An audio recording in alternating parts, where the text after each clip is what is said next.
Today on What's in the Cupboard, we'll be making meatloaf. We'll be adding a couple of twists, but other than that, a pretty standard meatloaf recipe.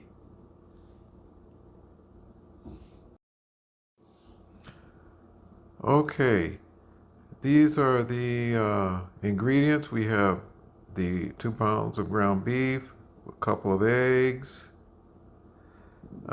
This is a special little seasoning mix just for meatloaf to put in the meat. We've got 1 onion, 1 poblano pepper.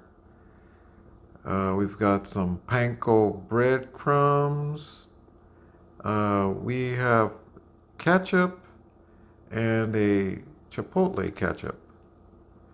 This is a greased baking sheet with foil on it. This is mixing bowl. We'll be doing the mixing in. Okay, we'll start by preparing the onion, just cutting off the ends, removing the skin.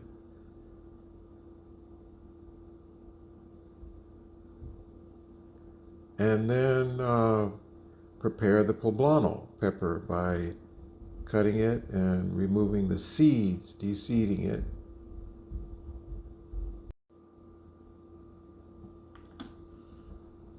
Then we will chop an onion into a rough dice. I'm doing about a medium.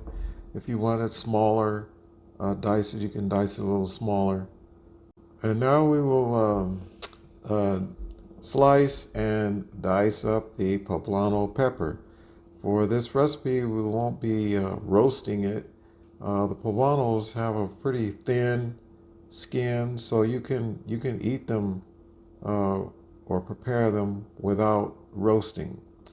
So you slice them and then dice them about the same size as the onion.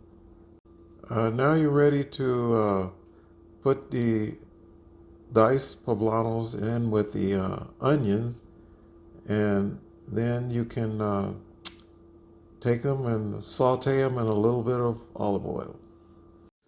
Now I am cutting the 3 large potatoes into a fairly large dice, maybe 3 or 4 cuts per, so they're nice and chunky.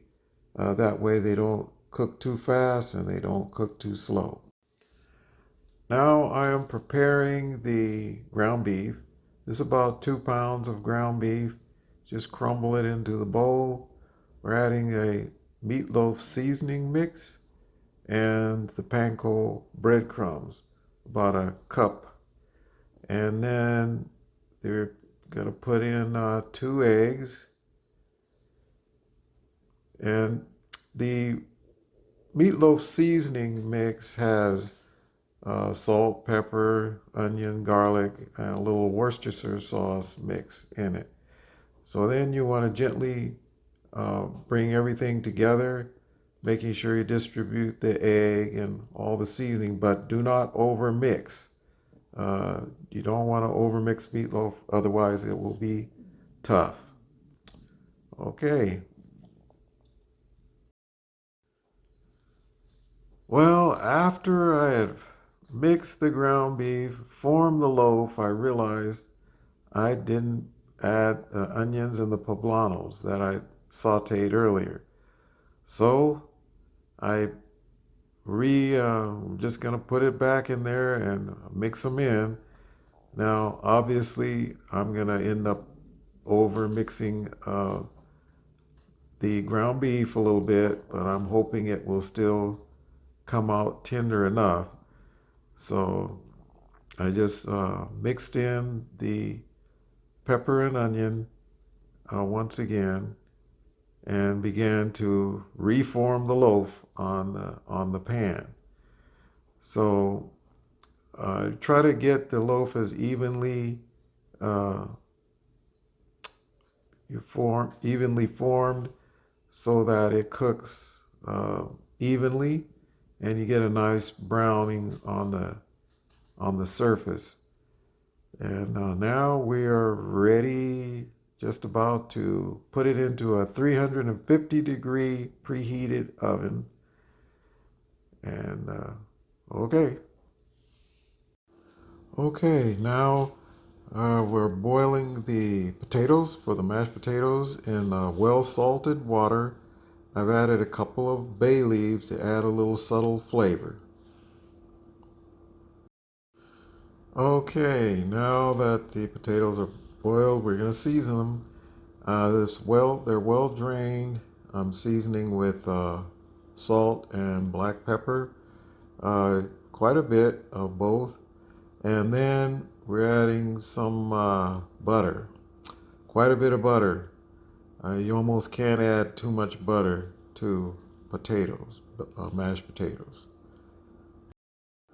I noticed that the potatoes were a little bit dry, so I always reserve a little of the boiling water. So I'm going to put a few tablespoons in as I'm testing for consistency, and then we'll also uh, taste it for seasoning. So I tasted it and it needed a little more salt and pepper. So you always want to do that. Make sure that it's well seasoned. Well, after the meatloaf has been in the oven about an hour, we're going to pull it out and glaze it with a mixture of the tomato ketchup and the chipotle ketchup. Then we're going to put the meatloaf back in the oven for another 10 minutes or so. Okay, now that I've brought the meatloaf out of the oven, let it set for 5 to 10 minutes. We slice it up and we're going to serve it up on a couple of plates here. It looks a little crumbly, but that's a good thing because that means they're not tough. We're putting a little of the mashed potatoes, and these mashed potatoes are very fluffy. They're very buttery, but not heavy. These are a few snap peas, one of my favorites, for on the side. And then I made a little gravy using some of the drippings from the meatloaf. And I'm just putting it on one plate because my wife, she doesn't care for gravy very much. So I'm putting gravy on the meat and the potatoes on mine only. And that is it. Well, this is one of our favorite things to eat. Meatloaf, this time with a little twist of the poblano pepper added. Poblanos are pretty mild, so it won't be spicy. And there it is. Delicious. Goodbye.